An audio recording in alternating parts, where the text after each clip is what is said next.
Hello.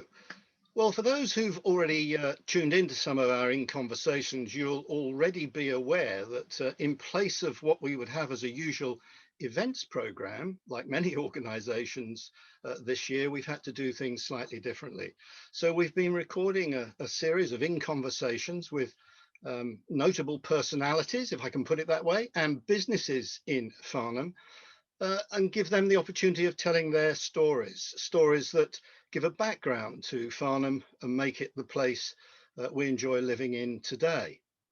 So in this conversation, which takes place in a busy week, I'm sure, for Beverley Edmondson. And as many will know, Beverley is our award-winning Farnham milliner.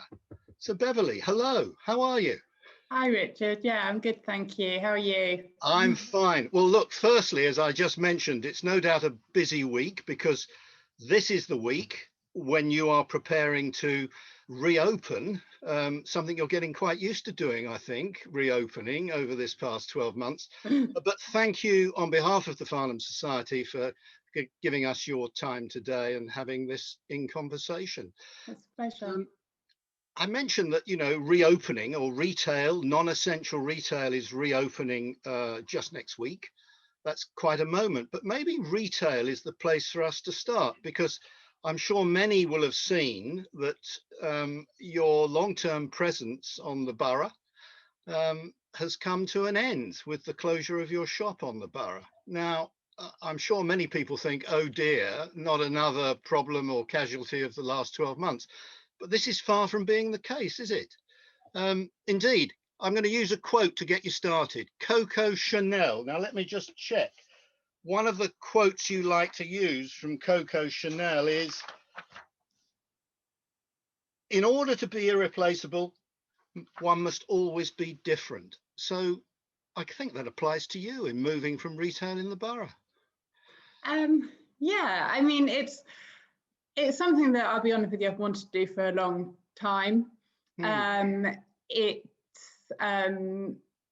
something that I think is a great benefit to the business. And although we have lost the presence on the high street, I think all of our clients will actually get a much better experience with us than we could ever offer in a busy retail shop. So for me, it's really exciting. I can't wait to open our doors. While obviously, another empty shop on the high street isn't what anybody wants, this was a decision. It was a very personal decision, but also one that I thought in the long term is going to benefit our clients a lot more as well. I mean, you've been there, I think, for 11 years. So, yes. You moved from a smaller unit into that bigger unit next door. So it was quite a change. Do you think of yourself as a retailer or a manufacturer or a designer, or maybe it's all three of those things? I would say all three of those things. Being a retailer, having a high street shop was never really like a long-term dream of mine. It was a means to have and to grow my business.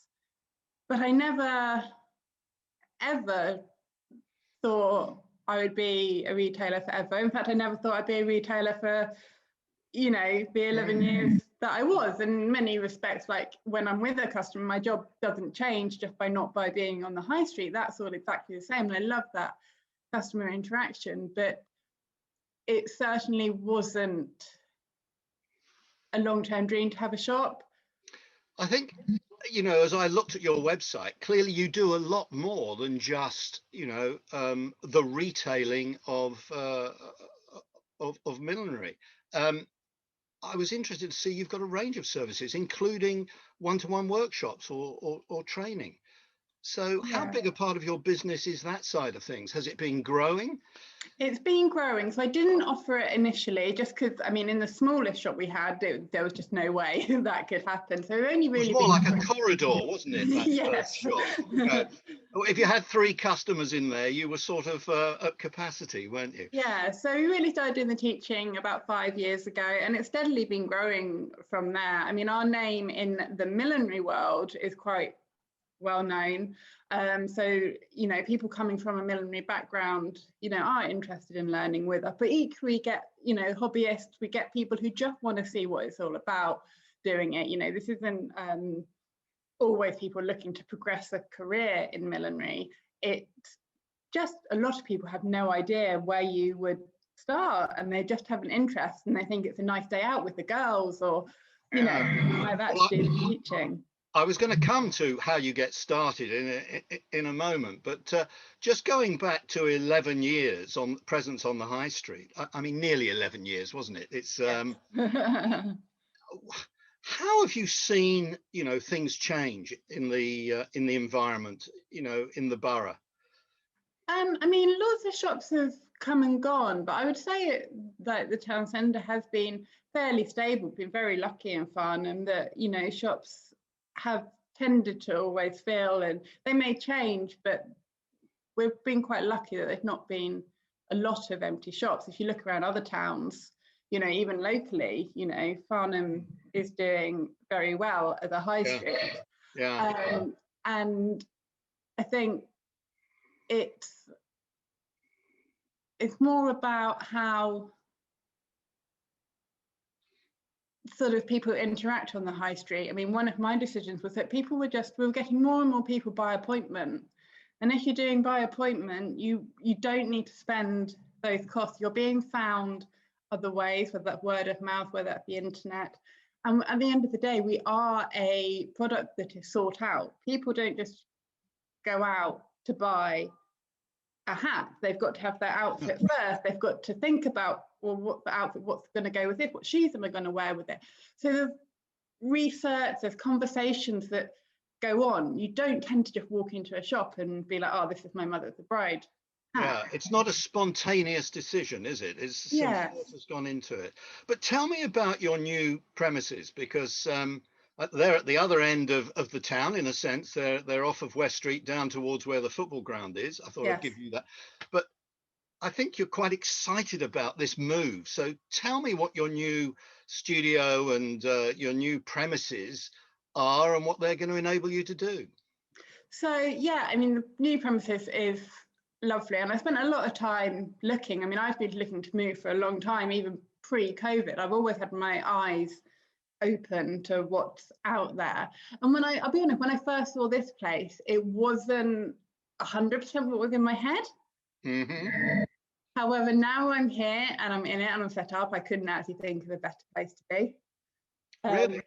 Yeah, so it's great. I mean, we've got the option of, we don't have general parking, but if you've got an appointment, we can offer a parking space. If people are bringing their dresses, these are expensive clothes people care about, they don't have to lug them through town, anything like that. They can put them straight out the car, straight into us.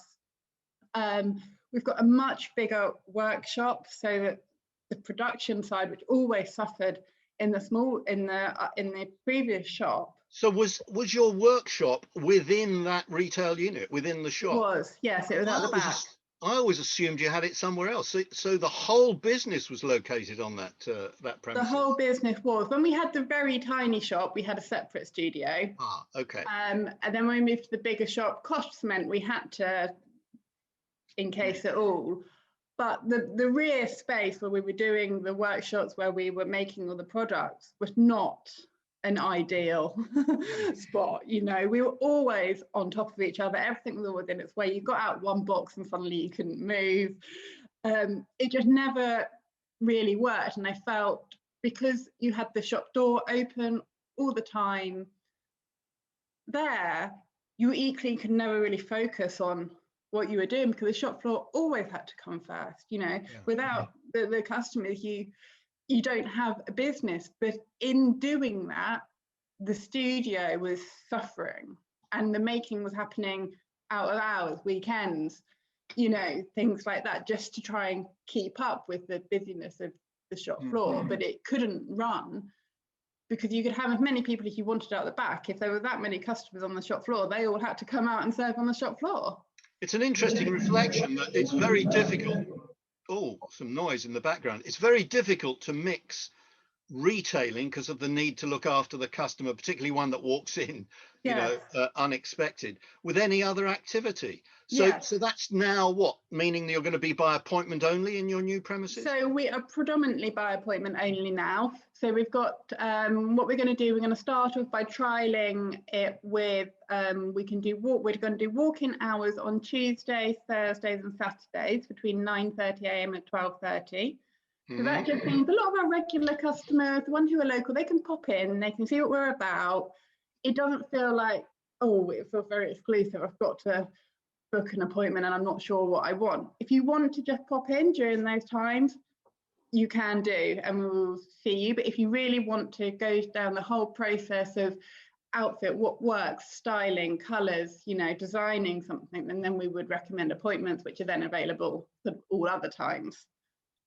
One of the things I saw about your website was that you're involved in business more generally. You're a founder of Fabulous Farnham, and maybe we'll touch on that in a moment. But I was interested to see that you do some lectures, you do coaching and mentoring for people in the creative industry. How much of your time do you spend doing that? Is that something also that's growing?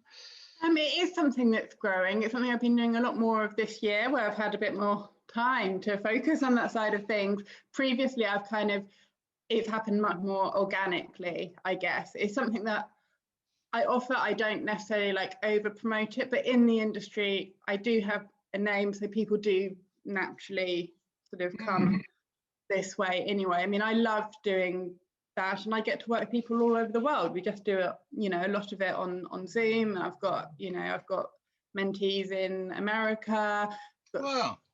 Germany, it's. Did you expect that?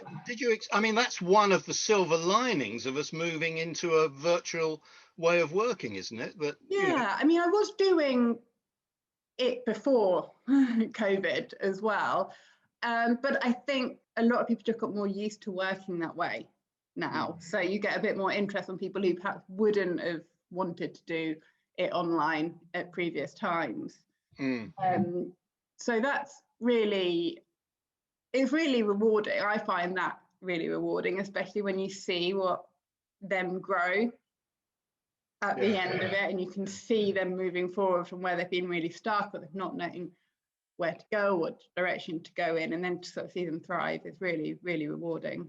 So we start this conversation with reflecting that your retail shop has got a sign on it saying close, but actually this is a story about growth and development, and absolutely, Beverley Edmondson growing and becoming a more significant business for Farnham. Yeah, absolutely. I see the external negative of seeing a closed shop on the high street. I see that, and I'll be honest, that put me off making this change for a long time. Just that, what other people think. But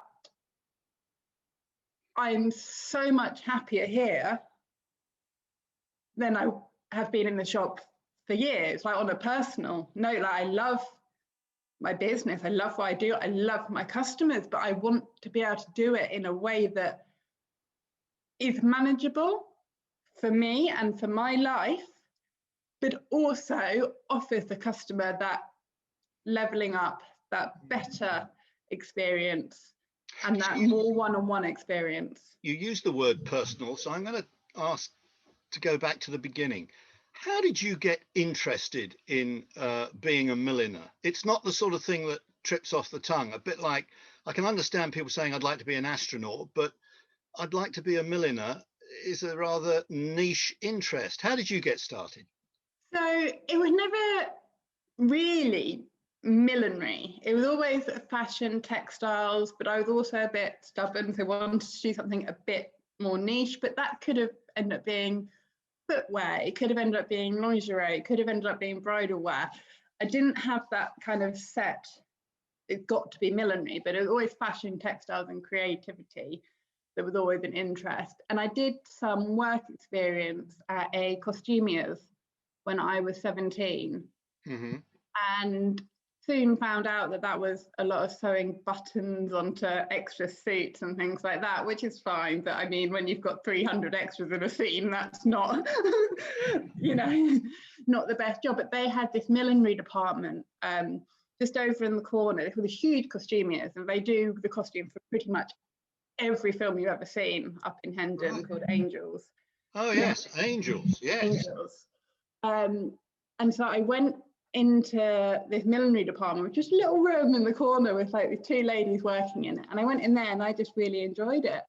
I loved it, and I went back to complete my A-levels, and I was doing textiles, and I said I want to make hats. And my teacher was like, well, I don't know how to make hats, so I can't, you know, you can't make hats because I don't know how to do it. But I was also quite lucky that I was also the only person doing textile A-level in my year. So I kind of felt, well, actually, I might as well get what I want and I need out of this, because it's not putting anybody else out by me being a bit more niche.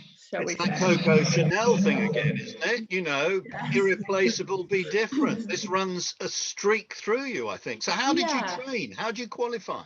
Well, I did. So when I was doing my A-levels, I then actually took some days off school just before the Christmas holidays and did a week's millinery course at the London College of Fashion, so that I knew how to make a hat. Although, you know, it seems funny now, like what you can learn in a week, you know, with nothing. But then I went back to finish my A-levels. I was like, right, I can make a hat now because I know how to do it.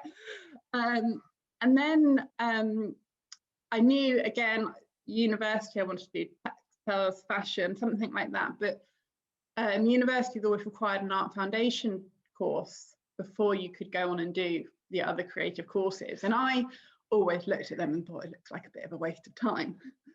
So again, me being quite stubborn, found the millinery HNC at Kensington and Chelsea College of Art. And I didn't meet the entry requirements for it, but it was a year's course in millinery with some of the best milliners in the country as your tutors. You know, you would never get a better education. And I applied that to go straight into when I left school, and I got in. And I was told at the end of the course by the course tutor that they took a risk on me. They wouldn't normally let an 18-year-old into the course. Everybody else was at least 10 years older than me. So there's some themes here with Beverley Edmondson, isn't there? You decide that you want to do something. You've used the word stubborn quite often. Yeah. You put yourself a little bit out of the mainstream, and you don't give up. I guess they're successful, or they're not successful. They're criteria for starting a successful business. Did you think the same when you started your business? Here we are, we're going to set up a milliner's business in Farnham. So the setting up of the business, I mean, it kind of happened by accident. At the age I set up the business, I mean, I opened the shop at 23. You know, I was young, really young. So I was in a position where I'd done this millinery course. I'd been taught by the best tutors. I looked at university courses. By that time, I knew I wanted to do millinery. And you could go and do fashion and you could specialize in millinery. But then I found out that you didn't have a specific millinery tutor. So you were kind of teaching yourself something that I'd already been taught by some of the best people out there. So university, it seemed a bit of a lot of money to spend to then teach myself something I'd already been taught. So I went traveling, and then I got a job doing jewelry design, which we did a lot of wholesales. We did a lot of the trade shows. I met a lot of other people in small manufacturing businesses, you know, whether they're making in the UK or making in China. But there are some people that I met through that job that are still part of my journey today, and that helped me understand what running a small business was and working in a small business. So I did that. And then at the weekends, I mean, all my friends were off at university. I was living at home with my dad, you know, and I just started selling some of the jewellery from that job where I worked, along with some of my hats at various market stalls, so the Farnham maltings. That's where I first started selling my things, just on a Saturday afternoon. And, you know, it sort of grew, and I was doing, you know, a bit more of this and a bit more of that. I left that job and I just did a bit of temp work, helped other friends out on their market stalls selling their goods, and I'd sell my stuff. And then it basically got to the stage, so this is sort of 2008, 2009. It's not a great time to be looking for jobs. You know, No, bad time economically as well to yeah, start a business, wasn't it? yeah. So it was a bad time economically. There weren't any jobs available for me, so I'd apply for jobs. I wouldn't get them. All the jobs I wanted, although I thought I was qualified for them, I didn't have the paperwork to say that, you know, okay, if I didn't have, you know, the degree, there aren't any jobs where you can just go, oh, there's a job in millinery. So the business sort of grew organically. And then I just got to the stage where I wasn't earning enough to live, you know, and at the time I still lived with my dad, so that's still not a lot, but I was doing more and working more hours than would allow me to have a full-time job as well. It's that characteristic. It's that characteristic coming through again. You decide you want to do something, and you get behind it, and you do it, don't you? Yeah. So I was just in a position where either I have to stop what I've already grown and started, although it was very small, it was still, you know, bringing me in some money.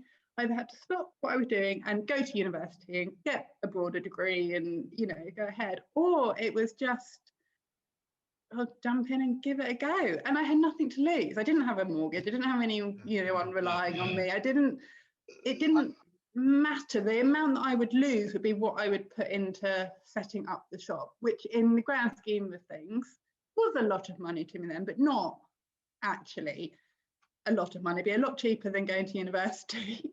It's interesting because, again, you know, you hear this quite often, that people that have got a lot invested in qualifications or whatever, and that's a very good thing, but it comes along later that there's quite a lot to give up. There's quite a lot to risk.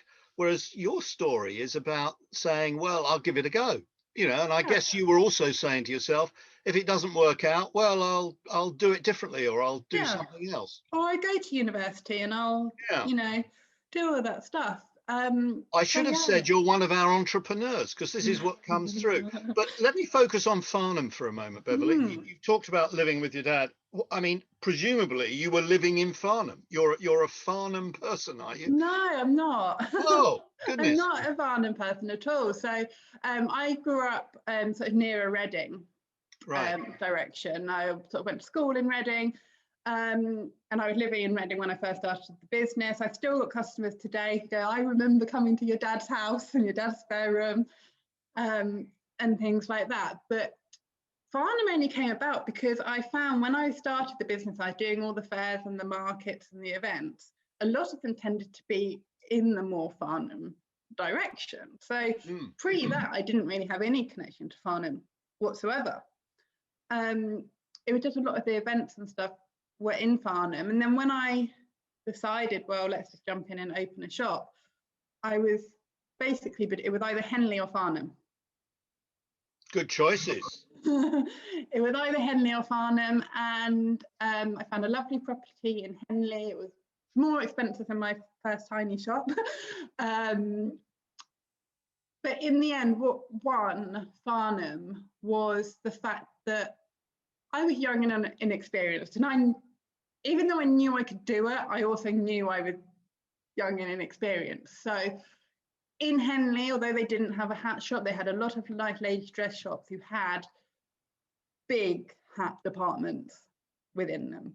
And I thought if somebody else didn't like me there and wanted to whip out all their hats and stuff, they could do that and, you know, sort of stop me from going there. Where Farnham had so many ladies' dress shops. I mean, there's a good 4 or 5 that aren't any longer in Farnham, but you know, there was 20 boutique. There's the other one up Castle Street. I can't remember what it was called, but that was there for years. You've got Mulberry Silks. You've got, you know, your Phase 8. You've got like the Elfix department had Jacques Bear. You know, you had all these shops that really linked my brand, but there was nobody doing hats. I mean, Elfix had a handful, but nobody did hats, yet you had all the other stores around you, which, you know, would create some footfall for your product. Yes. Is Farnham a good place to do business? I mean, you started in the way you've described, fairly young into your business, but young into retailing. What's your reflections now on whether Farnham was a good choice for you? Is it a good place for business? I think Farnham's a brilliant place for business. I mean, it was chosen on the demographics on the other shops, you know, available around it. You know, so there was some analysis behind it. It wasn't just, oh, I fancy coffee there or whatever. No, but it was, you know, I had done events there before, so I knew I had some customers there. I knew that I could open up and have already a tiny customer base in Farnham. Because we actually took one of the kiosks on Castle Street, now the Barbers. We had that for 8 weeks, one summer the year before we actually opened the shop as well. So I trialed it. I'd done a pop-up shop in Farnham, and that worked, and you know, everything like that. And it just got to the stage where I might as well try it. Otherwise, I've got to stop and then go study, or you know. Oh goodness, go and study. You were instrumental in helping set up Fabulous Farnham. I mean, you've obviously got an interest in encouraging others into business, into retailing. How do you see, you've mentioned the closure of the shops. How do you see the future for the high street in Farnham? Now you've made your big move. I mean, I guess it's the time to ask that question. Yeah, I mean, I think the high street will change. I think it's been changing over the last decade. In fact, I think I've had a shop over probably the most difficult decade known in retailing, apart from what we're just about to come into now. But I think the way people shop will change, especially after this year. You know, people who weren't buying stuff online before, now, even if they don't buy online, they're going to look online, you know, first. They're going to seek people out more. I think there's a much bigger push onto shopping local and supporting local businesses. And not all of them do have high street shops, but I think there's so much more ability to find and to support these, you know, businesses now. So do you see that into the empty spaces? Many national chains obviously have exited, but do you see more niche independents coming into those spaces? I mean, I'd love to see that. I mean, for me, I'd love to see more like micro businesses, you know, almost like pop-up, you know, almost say like my old premises. It'd be lovely if you had 5 or 6 really tiny businesses in there who could just start to make their mark, you know, and then grow and then develop, but to get people in at a really tiny level, because it does sound scary opening a shop. I'll be honest with you, I don't know what was going through my head when I opened my shop. Well, I do. It was like, well, that'll go to university. But it's a big step. And if you've got other commitments and mortgages and all that, it's a big risk to take. So people can start off at a micro level, doing pop-ups or having shared spaces where you can go in and there's, you know, lots of different, you know, independent businesses. It gives everybody a chance to locals more choice, more difference, but also businesses a chance to trial their products, a chance to see their products, you know how it works, how customers interact with them, because you see so much online now, and I see a lot of products online, and it's really clear to me that they've never actually considered their actual customer. They've got their product and it's wonderful, but it's all about that product. It's like, but how does your customer interact with that product? What do your customer like about it? What don't they like about it? But is it, well, that's because of the nature of the product often. But I mean, hasn't there been, I mean, COVID has accelerated pre-existing trends, I think, in many ways, and particularly in retailing. And presumably you've now been able to access a customer base that is much wider than when you started, which was more geographically focused. You talked about the demographic at Farnham. Yeah. I mean, now you've presumably got a national business in a sense. Yeah, and I mean, it has been that way for a while. You know, we would have customers travel. I mean, customers traveling from Southampton, Portsmouth, Reigate, Leatherhead, Reading. It's normal. You know, we'd get, you know, 6 or 7, 8 or 9 customers a week traveling, you know, a good hour to And that, come that was and that was see good us. for Farnham as well, wasn't it? Yeah. Because what that meant was you were creating footfall in Farnham and to the benefit of others. I guess a sort of a destination shop is what you had. Yes. And that, again, is one of the reasons. If people are coming that way anyway, why do I need the high street shop? Yeah, I They're understand not that. coming to me because I've got a high street shop. They're coming to me because they want the product there. Yeah, they've already made a commitment Yes. in a sense. Yeah. Yes. So, you know, that made that decision easier when you looked at, you know, where people were coming from and things like that. Yeah, we're going to have it's going to be a natural drop off in some customers because we've moved and we're not like on the high street. However, I think there's a lot more scope for more of sort of, I don't want this to sound sort of the wrong way, but more of the right kind of customers who are coming for that exclusive thing, and they don't want to be tested by somebody else just coming in and being like, oh, do you have a fascinator for £10? Yeah. Can I still come in and buy one of your hats for the summer then?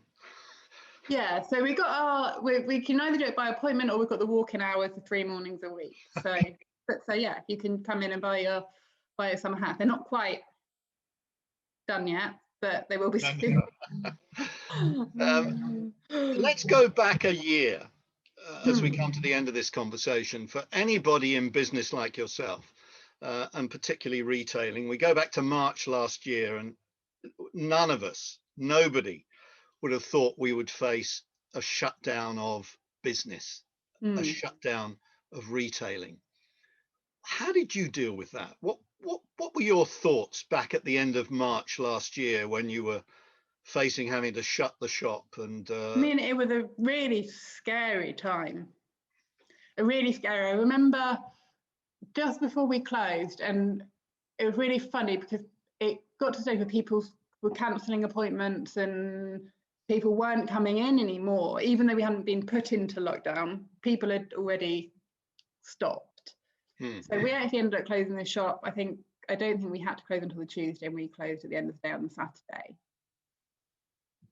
And it was really scary. I did a list of like all our liabilities, everything we would owe or would be due to owe, everything we owed going backwards, because obviously we were at the beginning of our spring season and winters have always been more lean for us. So you're spending a lot of money that you don't necessarily have in the build up for summer. That's going to come in later. Yeah, so it's almost like fragile financially time of year. So, and looking at the liabilities was scary, like, because normally you kind of know, but you don't necessarily add it like all up in one lump sum. You know what comes out monthly, you know what, and it was petrifying, the amount that the business, and not really like debt as such, but would just owe. Yeah, but they were existing liabilities, weren't they? Yeah. You must have been looking at the fact that there would be no events that was your bread and butter market, whether it was Ascot or whether it was weddings, for goodness sake.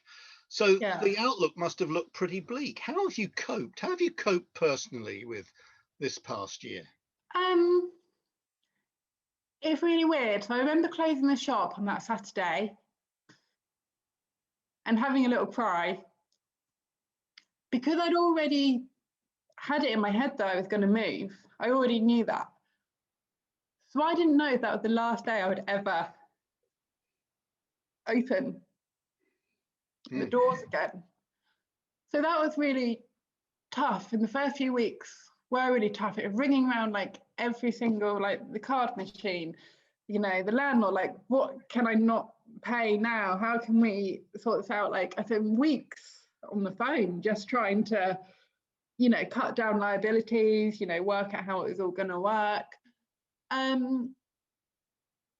But then I'll be honest with you, I've really enjoyed the last year. It's a paradox, isn't it? You know, Yeah.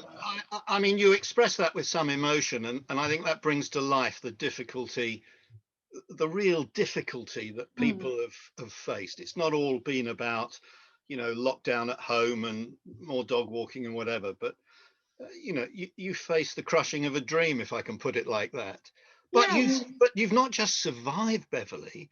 That characteristic that's come through this conversation has come to your aid. You've not just survived, you've moved to new premises, you've got a new outlook.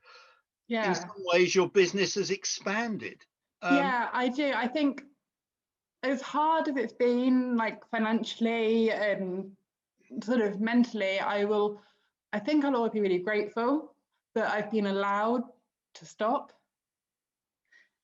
and sort of reassess me and what I want, to reassess the business. And it's a real, like, I think I will always be grateful for having the last year, because I think I didn't know it. Well, I think I did know it, hence the reason I was looking to move before all of this. But I was at kind of breaking point. I think I would have carried on. My characteristic is to carry on and you do it. And I would have done. I would have actually done it. But I think looking back, I wasn't happy because the business, in a way, was bigger and more than I could control. And the shop front didn't allow me to control it, because you didn't know every day what you'd achieve, because you'd be customer facing and things like that. And just, I've always been somebody who's like loved traveling. I'm always somebody I don't like routine. I like change and stuff like that. And a shop doesn't allow you to do that. And that's what I've done for the last 11 years. And I did that because that grew my business. If I really put me into that, running a retail shop now really fitted with me. So we've got to a situation here where I'm going to put it in this way, that we've got Beverley Edmondson 2.0, you know, the next phase. Here we are in the week before April the 12th, because this will be going out maybe after April the 12th. Yeah. So retail reopens. Beverley Edmondson reopens on April the 12th. What plans do you have for that reopening? Well, I mean, I would love to, like, normally whenever I do stuff, I always have a bit of an event or a party or something like that. You know, obviously it's a bit different. You can't do things like that. Obviously, like, weddings and events are still very restricted.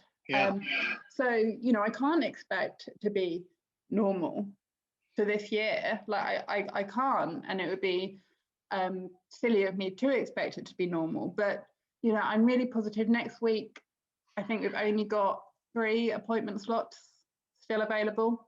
So we're nearly fully booked on our first week back. And then we've got, you know, other appointments further ahead as well. But, you know, that's just, you know, it's nice to know that, you know, people are still coming to us and they are still finding us. And it doesn't really matter sort of where we are as such. You know, people are coming. Yeah.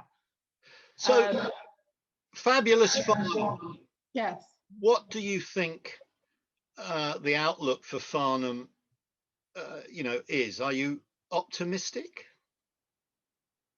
I am, but I think we'll see some big changes.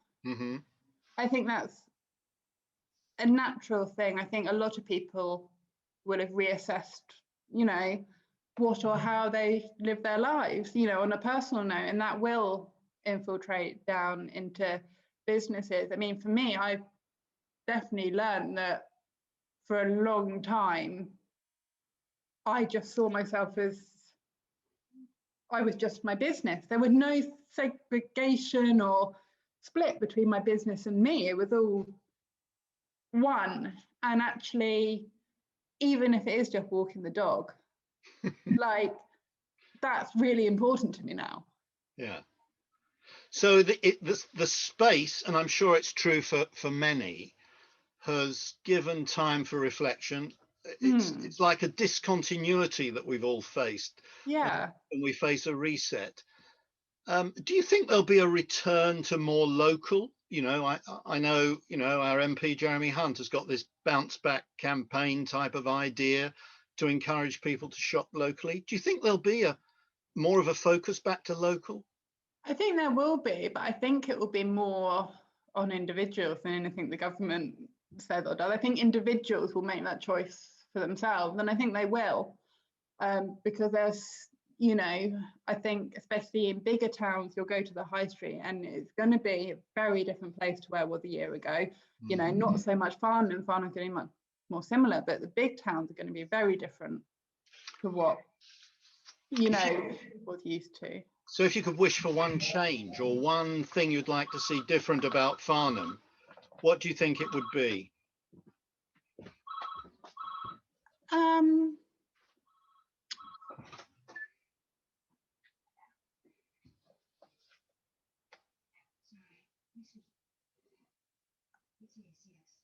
I don't know, maybe more, if you're looking at it from a like a general public perspective, maybe just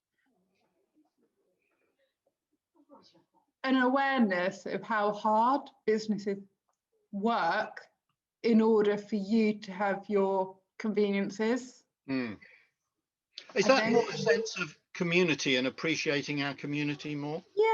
Yeah, I guess so. Yeah, appreciating the community, appreciating what we have here. We are very lucky. There's a lot of places and towns that do not have a lot of the thing that Farnham has to offer.